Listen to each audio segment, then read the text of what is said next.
Mr. King?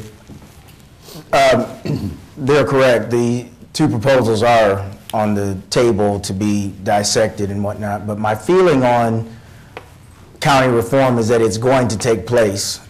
A lot of people who I've spoken with in the community say, oh, I don't want county reform, or some of them do, it needs to be done. The reality is it's going to happen. But county reform, we have to make sure it doesn't take power from the city where it goes to the county. It affects the people in the community. Mr. Owens? Definitely not a supporter of regionalism. Okay, I don't believe in supporting suburban flight because the people, surrounding metros, have moved out. Okay, they have left the city to the tax revenues from property, education, emergency services. By leaving the city, they took the money out. So now they want to kind of participate in the allocated funds to this area. Cleveland, I messed it up, but Mr. I don't Reed? support county reform. Well, it affects the people of Ward 2 because the people of Ward 2, just like the other individuals in our community, vote for a mayor and they vote for a city council. Either proposal would take away from the power of the mayor, and neither one of these proposals are not good for African Americans, black folks. So I'm totally against county reform in its present stage. Amen. Next question, please.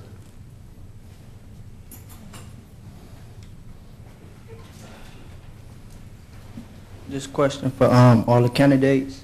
On your first day as council person, what would be your tasks or your duties, your first duties or tasks? Let's come the other direction, starting with Mr. Reed and back up the table this way. Well, I think I'll just continue to do what I do every day. I get up every morning, I pray to my Lord and Savior Jesus Christ, and then I go out there and I work on behalf of the people of the ward that I represent to improve the quality of life for the people that live, work, and play and worship in the city of Cleveland. Mr. Owens? Well, Earl B. Turner Recreation Center is my home. 4 times a week, I go there and I interact with the community, the youth of the community. So I would definitely continue that so that when it's time to hire, fire, if you will, I'll know exactly who to go to. So, Earl B. Turner, thank you. Mr. King? First thing I would do is get organized. I go in and find out what's right and what's wrong, get rid of what we don't need, and get a plan of action going to start the next 4 years. Very good question. First thing I would do, I would like to talk to all the leaders of Ward 2 and ask them what do they think is important and where should I start, what has lacked in Ward 2. And we should start with what the residents feel as though is most important first, after learning the ropes at Ward 2 and learning how at City Council and learning what I need to do at City Council. But first start with the residents of Ward 2. Ms. Griffin? Yes, my first order of business, should I be fortunate enough to become Ward 2 council person, is to gather all the people up, as many as would want to come. I want to know what the people are thinking. And if they supported other people, I want us to come together as a whole to heal that community. And then we can move forward. First of all, it's all about the people, and I want to know what they're thinking, what their thoughts are, so we can move forward in the future. Thank you. Next question, please. I'm Ella Sells from Ward 2, and I've been a resident there since 1965, and we did have a very good neighborhood. And my question is to the panel. We do have street clubs, and they have moved away, as it's been stated. So what would you do to empower the people and to build a stronger street club and make a better neighborhood? Let's start with Mr. King, and then we'll work our way out. I'll call on you afterwards. Start in the middle and work our way out. Thank you. That's a very good question. I've been knowing Brownie, as I call her, since I was a little boy, and she is, like she said, has been in the neighborhood since I can remember. But the street clubs are very vital. There has to be a plan of action to empower the people. It has to be an organized effort. The street club is your first venue to getting things done if you're a resident. And so what my proposal to do would be to double and then eventually triple the street clubs, because that's where you start at and getting to know what the people actually want and then go there to the council. Mr. Henley. I'm sorry, Mr. Owens. Basketball, racquetball, roller skate, rollerblade, okay? Activity-based. Get out, have some fun. Politics is not about simply sitting around a table talking about problems. Okay, it's about getting out, smiling, having a good time. So I intend to bring a young spirit to your wards and to your street clubs. Thank you. And Ms. Henley, now you. Thanks.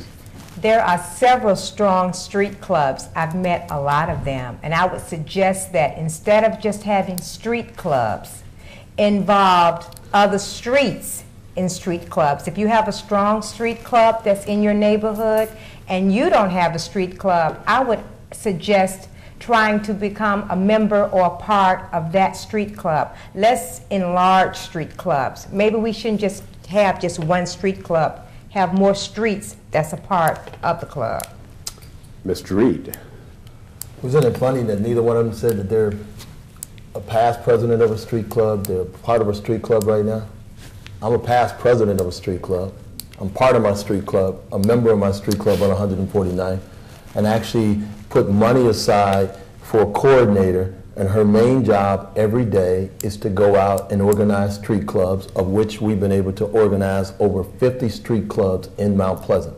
So we're just going to take the same way that we've done it in Mount Pleasant and bring it to Ward 2, but you already have somebody who's been a president and who's actually a member of a street club right now. May I comment to that? And let's let Ms. Griffin, I'm sorry. Griffin have an opportunity. Okay, what I foresee, I'm a visionary, by the way, and what I foresee is Ward 2 becoming like family. I want to see us move towards a culture of being a tight-knit group. I want us to be able to share in each other's lives. If we celebrate, we all celebrate. If one has a problem, we all have a problem. So I'm going to be calling continual meetings, seeing how we can basically group up and divide responsibilities and create tight-knit community. Thank you. Mr. Owens, did you have a comment? Yes, I did. Of course, you would be a past council president. You're currently a councilman now. It'd be your obligation to society to be part of street clubs and to be an organizer in the community. That's why the city paid you, Mr. Reed. Thank you. And Mr. Reed, what's your comment? Well, I was a street club president of 119th Street well before I was a councilman. So I believed in public service as a young kid growing up. Okay, so it's not what I do as I get paid to do it. I believe that you do it whether you get paid or you don't get paid. So my proven track record is I volunteered. I've been a street club president before. I'm a member of the street club of 149th Street right now. Thanks. Let's have the next question or someone. Okay. Mr. Boysaw, Ward Leader of Ward 2. This is for the panel. I hate designated speakers, but I'm gonna put this to the panel.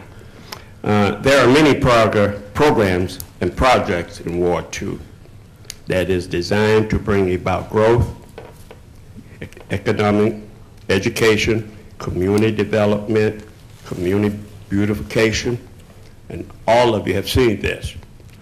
What I would like to know, out of the programs and projects that present exist in Ward 2, which one, if elected, would you get rid of? Please specify which one and why, and what would you replace them with? Thank you. Good question. Let's start with Ms. Henley, please. I figured you would start with me on that question. I'm just trying to vary it, I would have to know exactly what all of the programs that's in Ward 2.